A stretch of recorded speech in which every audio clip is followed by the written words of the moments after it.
Hello, everyone, and welcome to the Asher Marketing Podcast. I'm Anthony Giuliano, and our guest this week is Melissa Shaw. Hello, Melissa. Hello, Anthony. Thanks for being here. Thanks for inviting me. So I just found out that you and I have Southwest Allen County schools in common. My son is now 22, but he went to Aboit Elementary, where you have one or two now? Two. Okay, what's that experience been like? Great fast. That's Yeah. what, everybody tells you. It goes by so fast. And, you have the babies and it's just all the long hours. But we were talking last night and our daughter's 10 years away from graduation. Yeah. And our son is 10, and the double digits really did it for me. Yeah. And he's turning into a 10-year-old boy. He's funny, but he's kind of gross. And Yeah. my daughter's cute, but kind of a diva. Yeah. So all the karma that we both earned in our lives, every time your mom says, I hope you have a daughter just like you, she got it. Well, there you go. There you Yes. go. Well, and I can tell you it only gets stranger when they become adults because I look across the room and I see a 22-year-old and I was like, how did this happen? But it is a good thing. Well, thank you for being here. And we are going to talk about the karma that you earned because we're going to go back to when you were in your teens because you started off on your marketing path. And it's one of the things we talk about on the show is career path. You talk about, you started in vocal performance. Okay, so we've had a lot of people who have started in non-marketing career paths. But tell me, because this is kind of an odd one, tell me, why did you pick that? Where were you headed? And when did you pivot and go in a different direction career-wise? So in high school, I was not good in sports in middle school. I don't think I had any other marketing or marketable skills at that time. And when I got to high school at Bishop Luers, I found my people in show choir, in drama, Got it. in the musicals, where we really hadn't had that experience before. And I stayed in town my first couple years and went to IPFW, did the general ed thing so I could try to figure out what I wanted to do. Yep. That first year, still didn't know, but I knew I had to pick something. And Yep. I was like, they have a music school and I like singing and stuff. Yeah. So I moved forward getting my degree in music, vocal performance. During that time when I was at IPFW, my second year there, I was in the car driving with my mom. And we were listening to Hot 107.9 in the radio, and Yeah. I'd say it was 1999, and it was just when Hot 107.9 was new, and Yeah. my mom was actually talking to me about the need for me to get a real job. Yeah. And they had an ad on the radio. They were looking for a receptionist. And I pulled my Dodge Daytona. We were driving downstate. So is this post-college? Or No, are you this still... is my second year. Second This year. is when I was Okay. 19. Got it. So I walked into the lobby at Hot 107.9. My mom was waiting in the car. I Yeah. knew that'd be a stretch. And Roger Deem, Yeah. who everybody knows, he happened Good to friend be of Asher Agency. Oh, yes. he's wonderful. Yes. He happened to be walking through the lobby. And I let him know that I was here to be his new receptionist. Okay. And he fell for it. Wow. All right. Well, there you go. There you go. So, He's wonderful. so you're in that job and you're completing your degree at the same time. How long do you stay in that job, and when do you finish college, and where do you go from there? Yeah, and it continues to be just super interesting. So Yeah. Roger and the team there was awesome, letting me still, I was in choir in college and super flexible with my time, and I was just the receptionist. Now, we had one computer in the lobby and the AOL account. Yeah. That was the coolest part of my job. But now traffic, and a lot of your listeners will know that traffic has nothing to do with Lima Road and red lights and green lights and radio and television. It's programming and commercials. And our traffic manager at the time, she spent almost all summer training me so she could go on vacation for a couple weeks. Okay. She never came back. Aha. All right. And I found myself at 19 as the traffic manager at Hot 107.9. Wow. Doing Okay. program logs and tearing And off no the background edges. in that other than working in the Yeah. same environment. AP, Okay. it was crazy, but Wow. it was so much fun. All right. But as you can imagine, that was just super fun when you're that age. And Oh, sure. Sure. so I was there, and then I transferred to Ball State. Okay. And I was very excited. I had radio background, so I was going to continue studying music, and I'm going to just walk in and get a job at any radio station. Well, as it turned out, I couldn't even get a job at Blockbuster. I'll never forget wow. the day. I know Wow. that I didn't get in at Blockbuster, but then through, again, some happenstance in life, I got another receptionist gig at WLBC 104.1 down Okay. there. And how did that happen? I have a guess, but I want to hear what the truth was. On how that happened? Yeah, how did you find that job? Was it something you found an ad for, or was it through a relationship? It was through annoying persistence. Okay. Yeah. And meeting a DJ somewhere and Yep. just advocating and being, annoying and yeah, persistent. okay. And then All a right, well, need it sounds came like up it because they worked. didn't have a need Yeah. came up, and I found one. Okay. So you're now at Ball State, and you're working part-time, full-time at that time? Part-time. Part-time. Okay. So where do you go from there? Well, I ended up moving back to town and finishing my degree at IPFW, but again, I moved back home. Yep. Mom, you need a job. Yeah. So I was in the Fort Wayne newspapers where you go to get jobs Yeah. back then. Yep. And Wayne TV was hiring a traffic clerk. Uh-huh. And I knew that traffic had nothing to do with Yeah. lights and signals. And Yeah. so I applied there. Okay. And I interviewed with Alan Reby Uh-huh. and Lori Miller Goheen, and I Okay. got that job. All right. When I was 21. Yeah. Super cool. Now I work at the TV station. Yeah. So I continued. I did traffic there, and that whole crew was also flexible. And I did finish my degree and graduate Okay. with my bachelor's of fine arts in music vocal performance. Okay. And then evolved to sales and marketing there and at Wayne TV, and I was there for 10 years. All right. So do you go from there to where you are currently, or is there a stop along the way? There was a stop. So one of my favorite parts of working at Wayne TV and being an account executive was, as you know, like all the different industries you get Yeah. to know and the different marketing strategies, and it's just so cool learning all of that.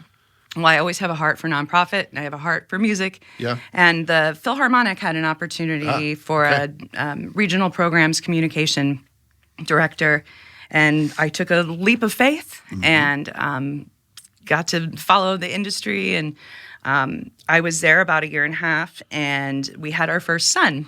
And didn't know that we could even do such things. And as you can imagine, that's a lot of hours in nonprofit. Yeah. And so I was there about a year and a half. And after he was born, and I was kind of thinking, I can't really do this and lug the baby around. A friend of mine who worked at Three Rivers Credit Union that I'd honestly never heard of. Yeah. Except I knew who was the rep at Wayne TV. Yep.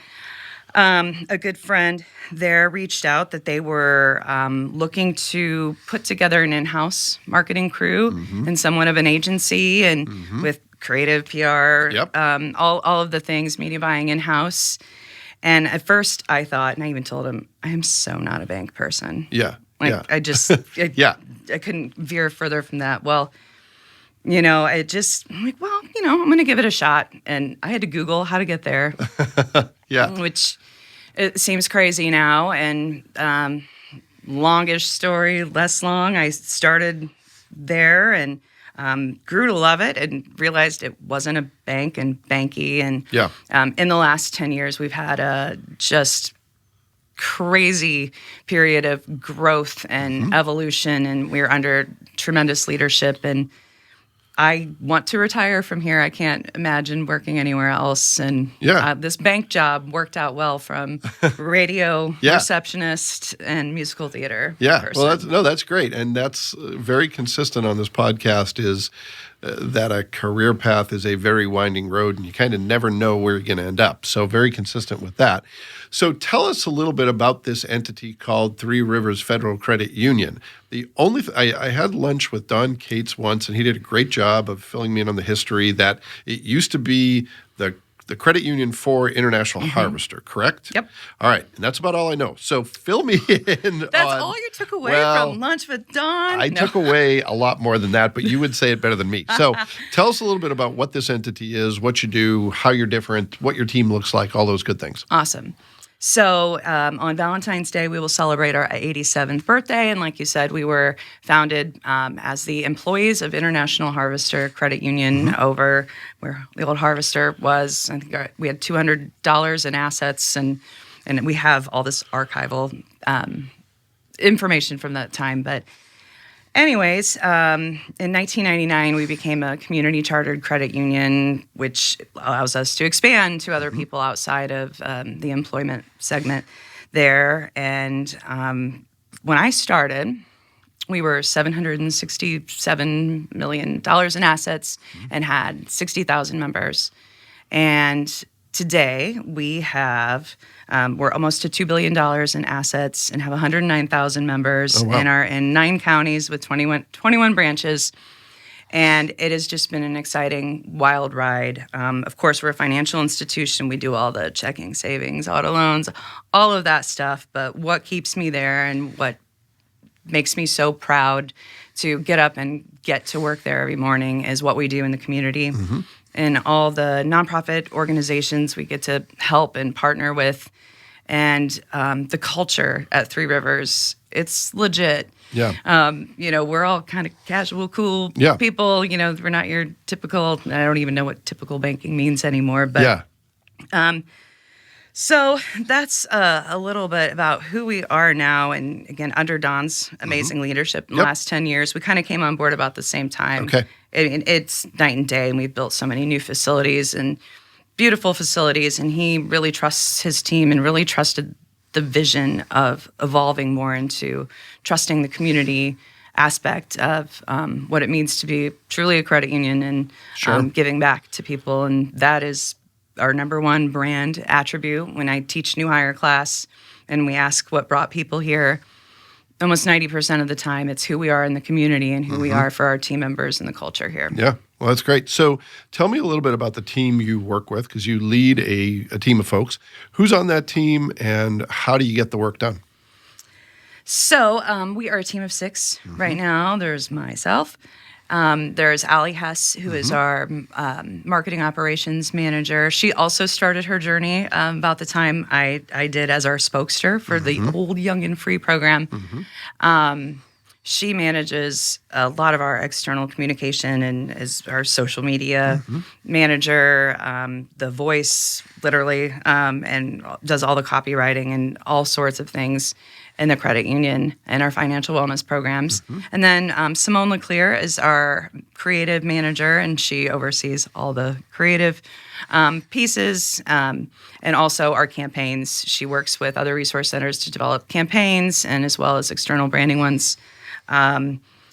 Let's see, Katie Alia is in Richmond. We recently expanded, and during the pandemic, we did a merger with a bank in Richmond, because that's a good idea. Pandemics, mergers, acquisitions. So we have a regional marketing manager, and then we have a graphic designer, Melinda, who works with Simone and does all of the things. And one of our newest hires, Heather Clausen, is our community engagement specialist and really is bringing that program to life and bringing structure to the program and helping us really build relationships and partnerships with our community organizations. So you mentioned the pandemic. How did you pivot from we're all in the office, we're collaborating, to oh no, we're all in our homes? How did that work for you?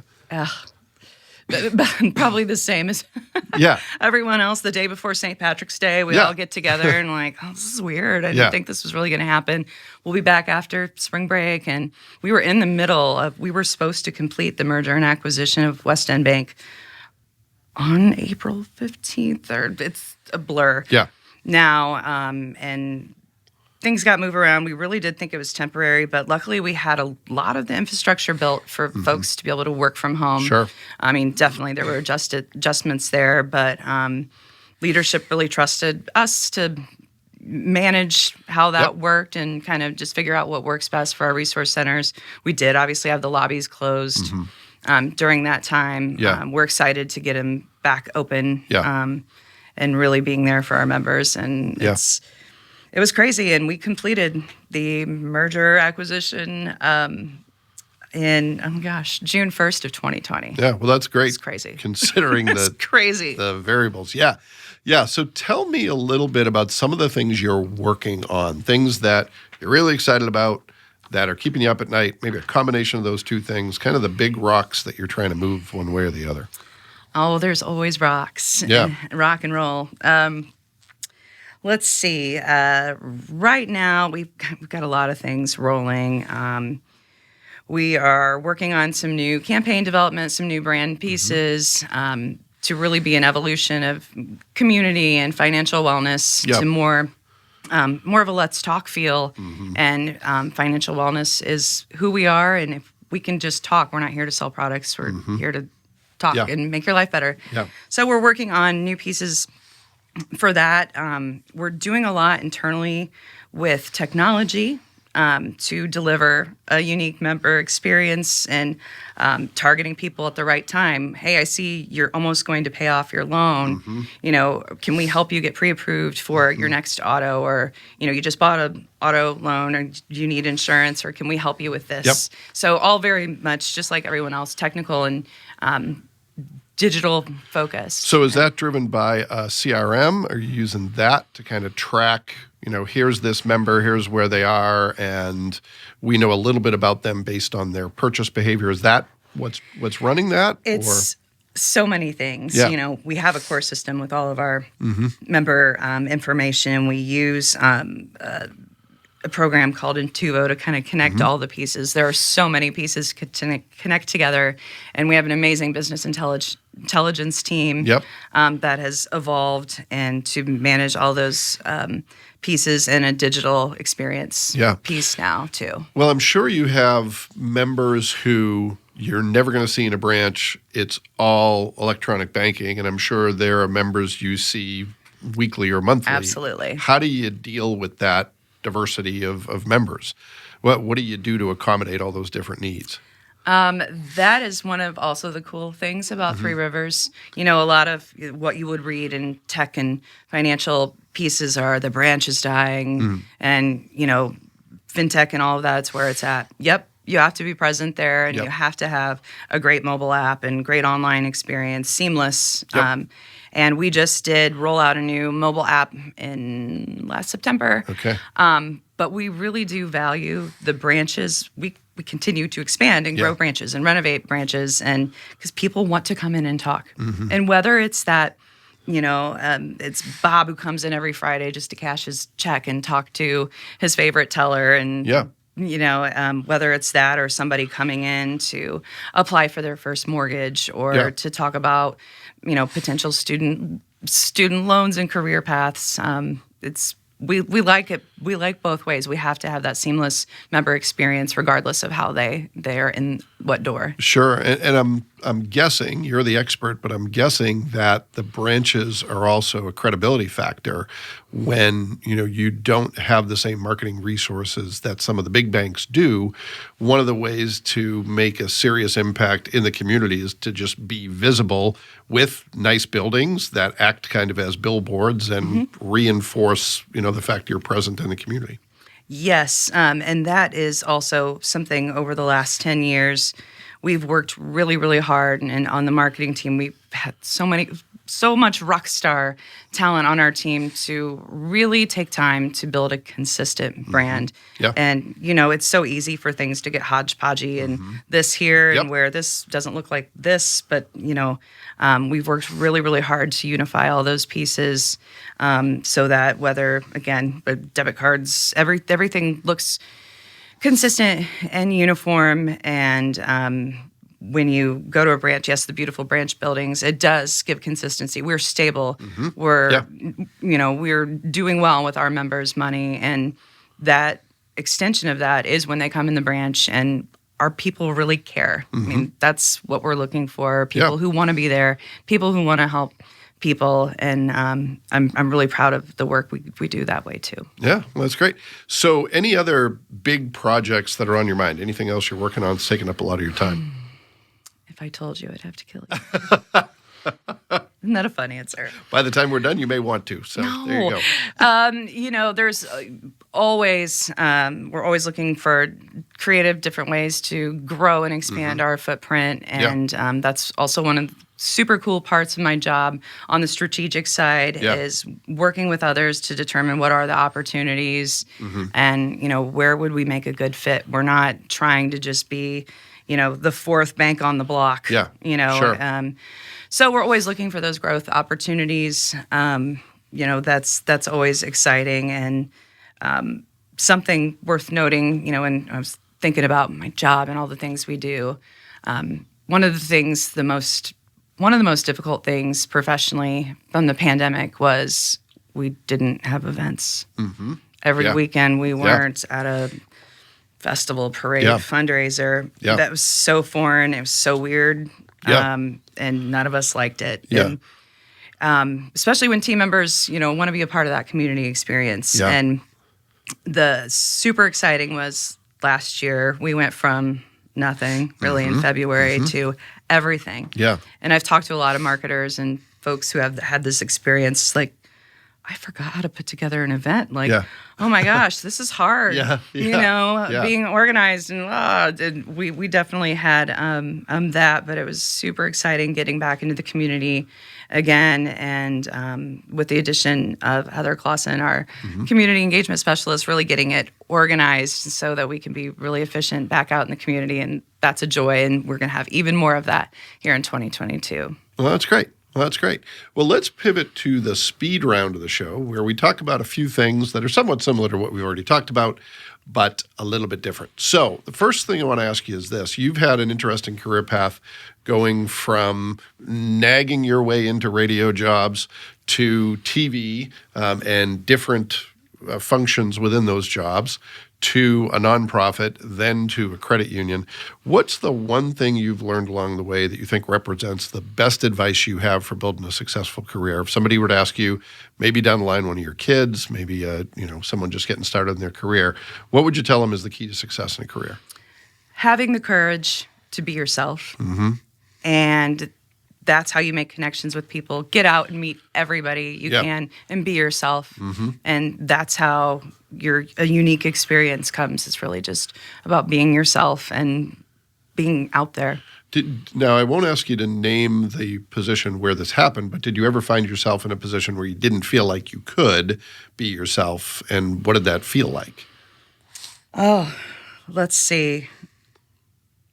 I've been really lucky that way, and I've thought about that a lot, and how, if my career ever evolved, all the things I couldn't and wouldn't want to do. Yeah. I don't want to relive the same day every day. Yeah.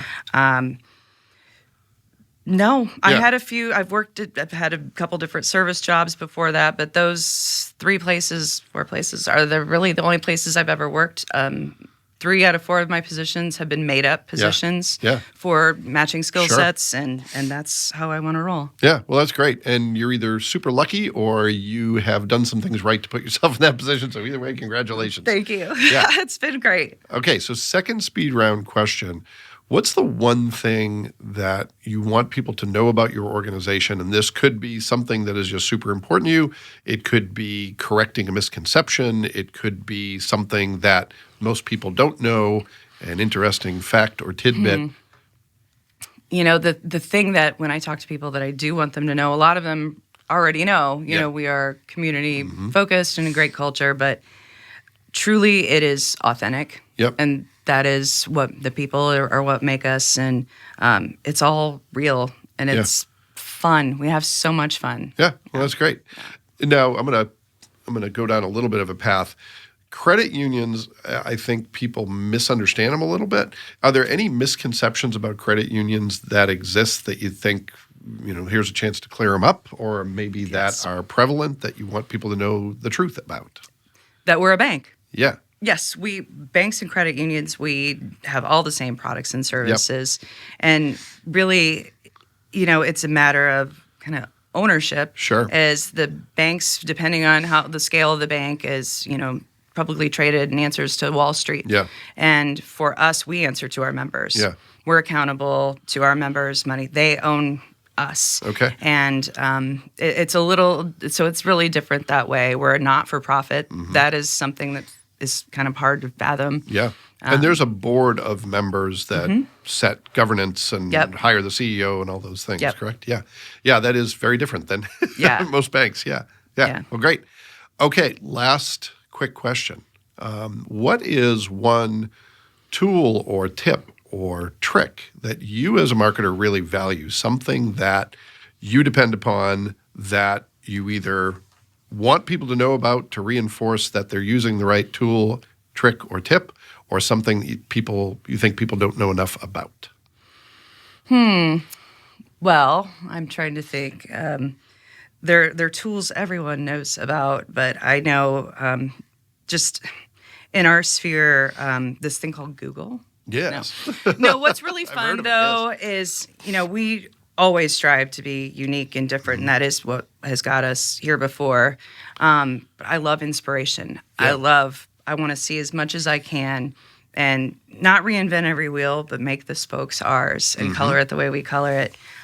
Personally, I use a lot of Pinterest for professional things. I have Okay. hundreds of Pinterest boards. Okay. I have a short attention span, and I Yeah. love collecting different inspirational articles, whether it's about leadership or marketing or finance. And that's a way that I like to do things. So using Pinterest to capture text-based media. That's interesting. Okay. Yeah. All right. Maybe I'm a dinosaur. I don't know. No, I would say the opposite because that's a new one. I hadn't heard of that, so that's great. All right.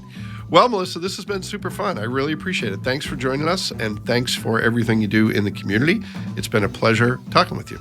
Likewise. Thank you so much for having me. And thank you to everyone that took the time to listen to this episode. We'll be back next week with another great guest, and we hope you'll join us then.